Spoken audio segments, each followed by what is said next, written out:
Assalamualaikum warahmatullahi wabarakatuh. My name is Muhammad Ilman bin Muhammad Shukri. Today I'm going to present about formal models. So we have here 12 slides which is comprises all the theories and the subtopics of inside the formal models. So the first one, of course, you can see my first slide, my metric number and the date for today. And we move on to the next slide, which is mentioned about the subtopics in these formal models. So we have categorized into two, which are actually the first one, models of educational management. We have five model. The first one is structural model, and then the second one, system models. Next, bureaucratic model, then rational model, and then hierarchical model. And we move on to the next model, the next category, which is models of educational leadership. So this in this column we have three type of model, which is the first one is managerial leadership model, strategic leadership model, and the last one is instructional leadership model. So basically, this slide just mentioned about what we are going to present later. And then we go for the next slide, which is the third slide. So the definition of formal models. What is formal models is all about. So I have mentioned here the definition. Inside this book, the fourth edition from Tony Bush, Theories of Educational Leadership and Management. He mentioned about the definition, which is the formal models. The term formal models is an umbrella term to embrace a number of similar but not identical approaches. So it's actually it mentioned about everything, every theories, the term formal models, but not identical approaches. The formal is used because these theories emphasize the official structural elements of organization. So basically, as we know that formal, the word formal is a kind of, they have structure. And then they have, the official structure for the organization and so on. And then, of course, we like I have mentioned earlier, we have five theories in formal models for educational management, and it shares their common features, which I also wrote in the slide 3. I'm going to mention 7 types of features that actually they share together, basically the same. So the first one is organization as a system and links with each other. So all these theories, all these kind of models, actually they have a system and they link with each other. For example, like this position links with each other. This position links with each other. And then the second one, it gives prominence to the official structure of organization. Of course, the official structure is the main thing for this model. And it tends to be hierarchical.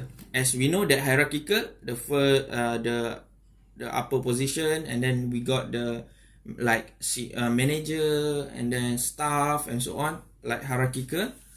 And the fourth one is typify school and colleges as goal-seeking organization. So school, basically school, colleges, universities, they actually are an organization that they have their goal-seeking, what they want to achieve in 5 years, in 10 years, even in a short period of time. And then the fifth, managerial decisions are made from rational process. So basically, we have the rational models, but later I will talk about it. But these models they share the same process sometimes. But of course, they have the difference between this model and this model and the other models. And the sixth is mentioned here, authority of leaders are essentially a product of their official position within an organization. So of course, the leaders plays the main role, plays the main the essential thing in that organization. And the last one, we have they have an emphasis on the accountability of the organization to its sponsoring body. Like outside the organization, they must have some other organization that sponsor their bodies, sponsor their activities, sponsor their everything what they do. There must be someone or some organization that sponsor them. So these common features they share together, of course, they have the similarities, and they have also the different kind of practice. So later we will go to the next slide. So in the fourth slide, we are going to go into our subtopics, which is the first one is structural models. It has mentioned in the book that Bush 1997 mentioned that structures refers to the formal pattern of relationships between people and the organization. It expresses the way in which individuals relate to others in order to achieve the main goal, the organizational objective. So Bush mentioned this kind of definition for the structural models, which is, I think, it is exactly right, because we know that the structural model, they have the structure of the organization. They have they often express in terms of organizational level. For example, here I have portrays in the PowerPoint. There are 5 main levels, which is the first one is the central levels. For example, national, including national, provincial, or state government, which responsible for overall planning and resource allocation. And then we go for the local level, which is the local and district authorities, which responsible for interpreting government policies and administering the educational system. The third one is institution level, like school, colleges, universities. And then we go for the sub-unit level. We have departments or faculties in the college. It is more, if you know that from the first one I've mentioned, from the upper to the lower, right? And then we go for the individual level, which is teachers, student, or staff. And for the individual level, they work more than the upper level, of course, something like that. So basically, structural models, they are more focusing on the structure itself.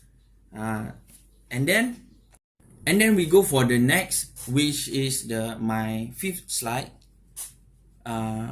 It explains the system model. So we go for the next, which is the second model. Systems model, it emphasizes the unity and integrity of the organization and focus on the interaction between its component parts with the external environment. So basically, I just want to mention about the system model. They have two kind of system, which is the first one is closed system and the second one open system. Let me explain. The first one is closed system. It tends to minimize transactions between the organization and the environment. Outside means external environment. And then the second one, it takes little account of external opinion in determining the purposes and activities in the organization. And then Bowman and Deal 1991 say organizations highly dependent on the environment are continually vulnerable to external influences. So basically, Boltzmann and Deal, they like the closed system, which they don't like the, the organization that have dependent on the environment, fully dependent, because it said it is vulnerable to external influences. So we go for the second open system. It assumes permeable boundaries and action and interactive between two ways a relationship between schools actually and colleges and universities and environment. So basically we know that some schools in Malaysia actually they have this kind of open system. They have a like deal with the another external organization. They from the start from the schools until the universities itself. So we go for the second one, responding to external influences and in turn seeking support for the objective of the organization. Of course, the open system it is more what we call very friendly with the environment outside their organization, and sometimes it have connections with parents, employers and local education authority. So basically, if a school they like to implement the open system, there must be some organization outside or some individuals outside that affect their goals and their achievement. Then we go for the third model, which is bureaucratic model. It has mentioned in this book, it is the most important formal models. Weber 1989 mentioned that bureaucracy is the most efficient form of management.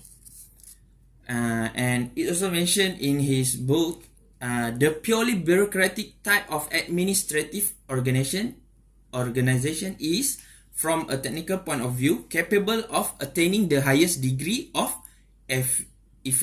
efficiency and is in this sense formally the most rational means of carrying out imperative control over human being.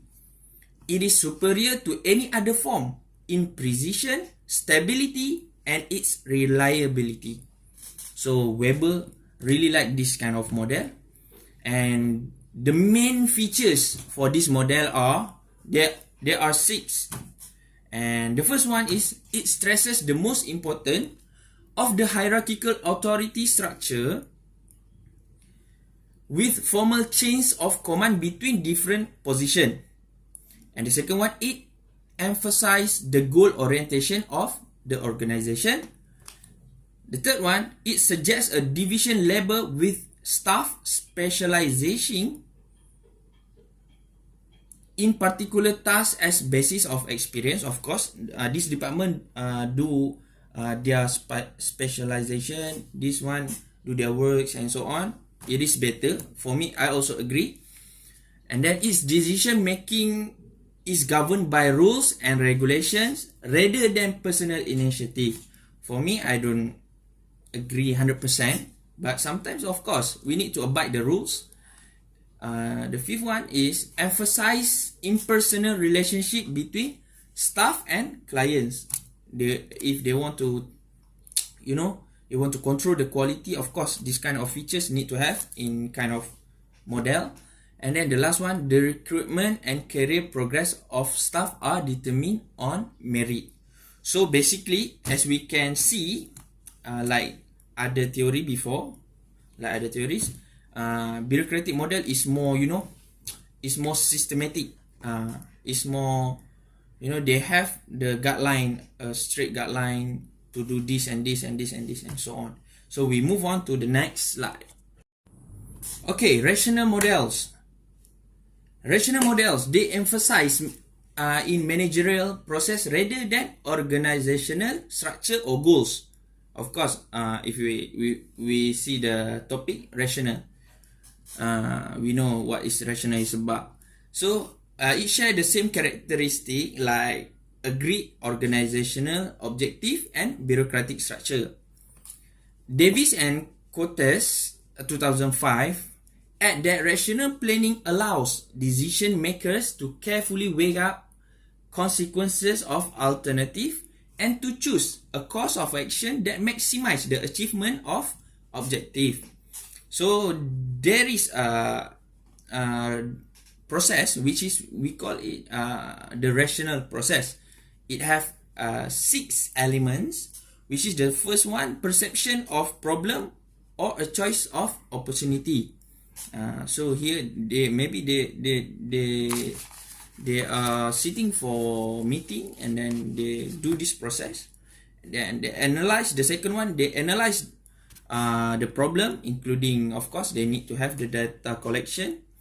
And the third one, formulation of alternative solution or choices. They bring together the formulation or any other alternative. And the fourth one is choice of the most appropriate solution to the problem to meet the objective of the organization. Of course, their objective of organization is the main thing, but they need to, have a great choice or appropriate solution for their issues. The fifth one is implementation of the chosen alternative. Of course, after they choose the alternative or choose the solution, they need to implement it. And then we have the evaluation process. They need to evaluate the effectiveness of the solution, whether it have impact, a good impact for the organizational objective or not. This is basically for rational models. So we move on to the next slide. So the next theory is hierarchical models, which is, of course, you know what is hierarchy is about. So this kind of model, it stresses vertical relationship within an organization and accountability of leaders to the external sponsors. It emphasizes with particular reference to the authority and responsibility of the managers at the apex of the structure. At the apex meaning that at the top of the structure. It promotes the vertical communication pattern, but sometimes they also have a horizontal communication, also play parts for coordination rather than management. And then the central to the hierarchical model, the central is the concept of the accountability. So like I have show you in my slide, there is a figure. You can see the top one is like say we say that it is what is CEO for company, or maybe we can say that this is a program. Can you imagine this is a program?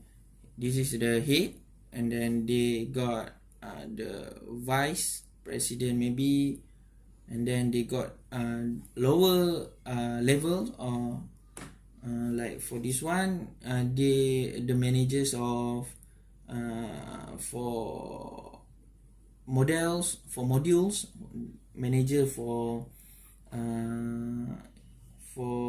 the what we call, they have the head department itself. So hierarchical models is all about the structure of the organization. Then we move to the next one is managerial leadership. So managerial leadership combines the skill of a manager and the qualities of the leader. The term managerial leadership bringing together both roles for more effective task performance and also organizational effectiveness and human satisfaction. So basically, managerial leadership it combines the term manager and leadership and leader.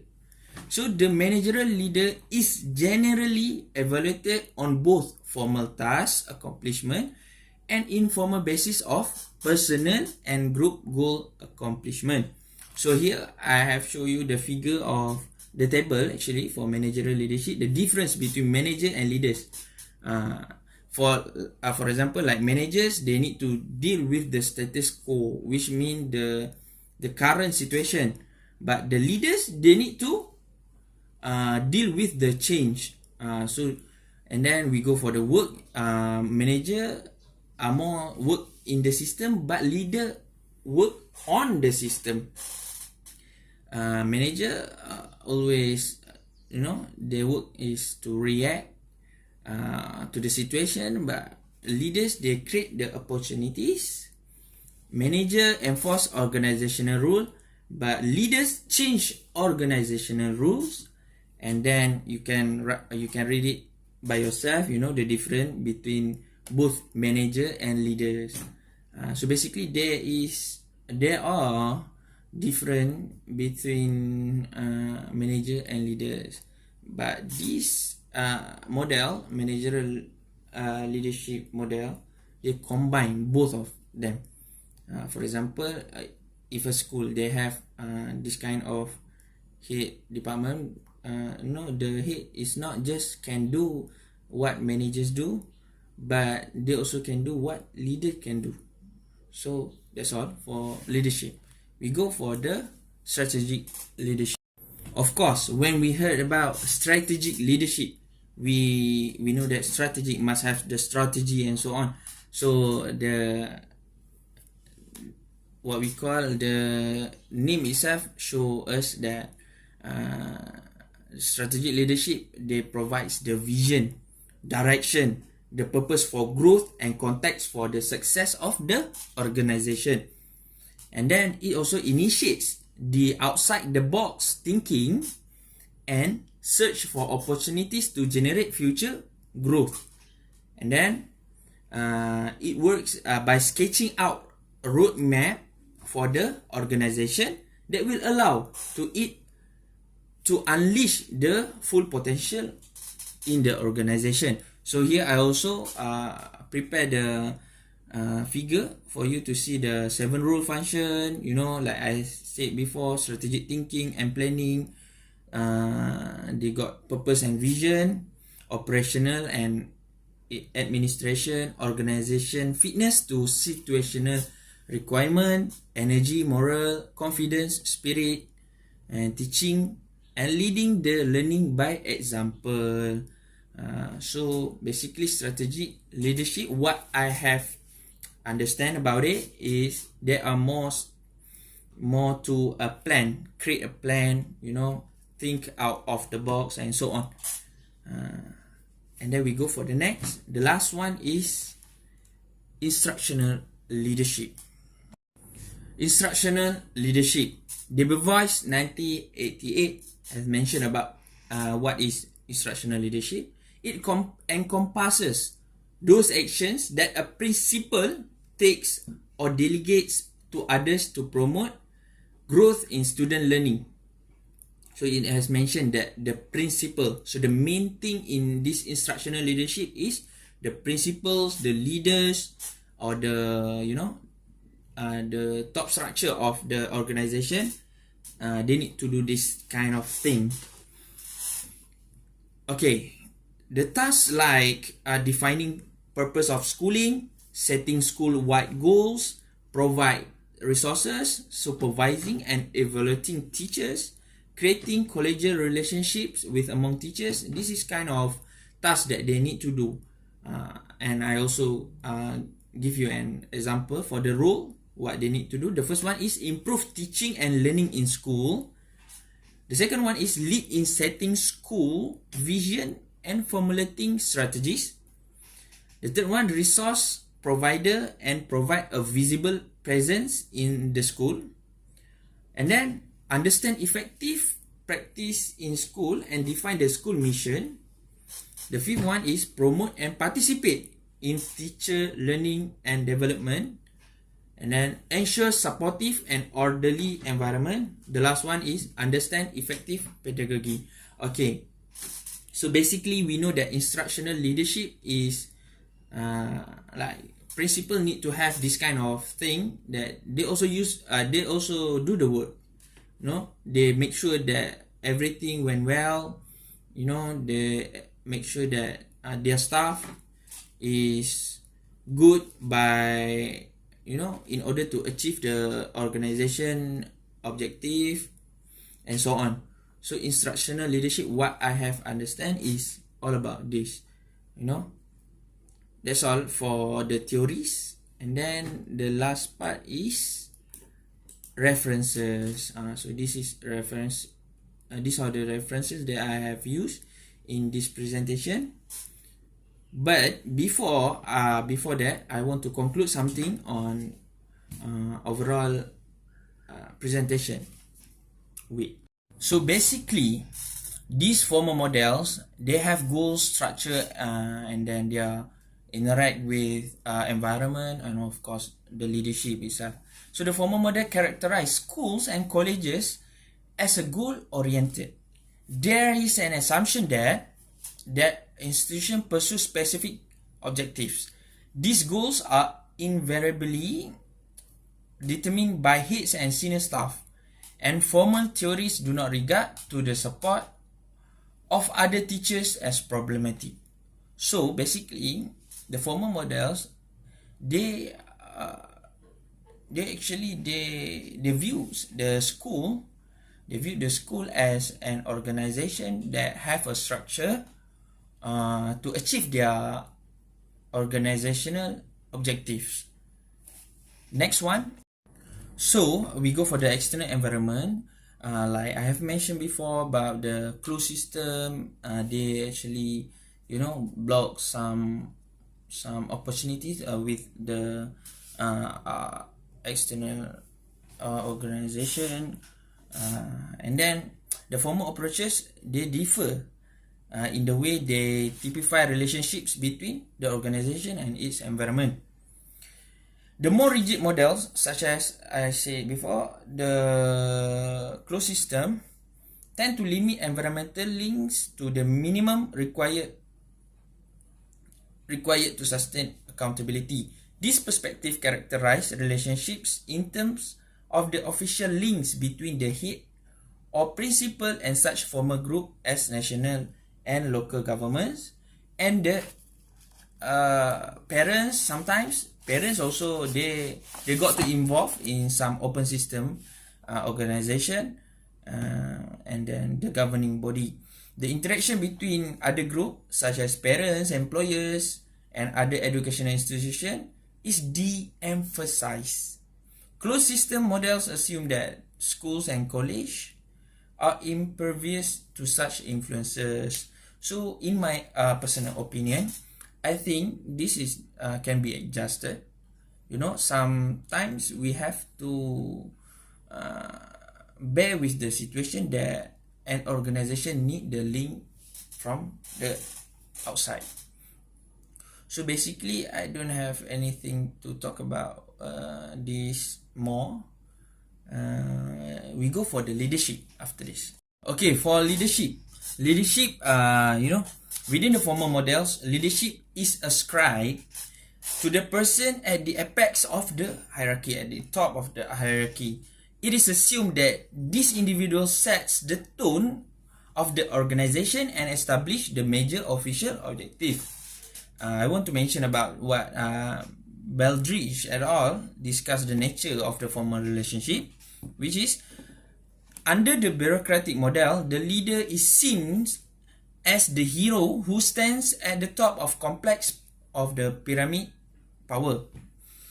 The hero's job is to assess the problem, consider the alternatives, and make rational choices. Much of the organization's power is held by the hero, and great expectations are raised because people trust him. Leaders, they need to have the trust of the other staff to solve the problem and fend off threats from the environment. So basically, we understand the leadership itself. If you want to be a leader, you need to have those leadership characteristics. And then the leader is expected also in play an important part in the policy making and adoption of innovations is assumed to follow. So the possibility of opposition or indifference to change is not acknowledged. It is believed that implementation is unproblematic. So basically, for the leadership, they need to have a good leader, which have a good characteristic of leader. They can bring the organization to achieve their objective and the goals for the organization. So basically, I just want to say that if we look at the education in Malaysia for the government school, I know some government school and kind of understanding their practice and then the organization itself, they have the hierarchical position, and then sometimes they apply the open system.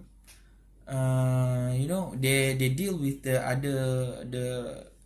external organization and so on. For me, if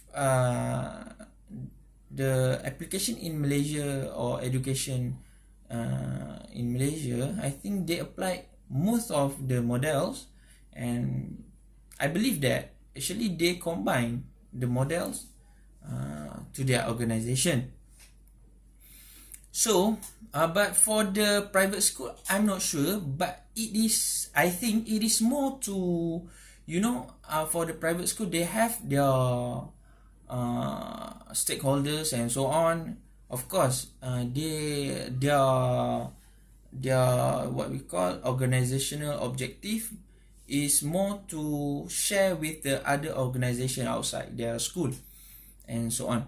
But for the government school, of course, we have the departments or the local authorities that holds their organizational objectives. And that's all from me. Thank you. I'm sorry if there's something bad is from me. And I think that's all from me. Thank you so much for listening, and enjoy my slides, and you can read. If there is a misinformation, I'm sorry. I will improve it later. Thank you so much.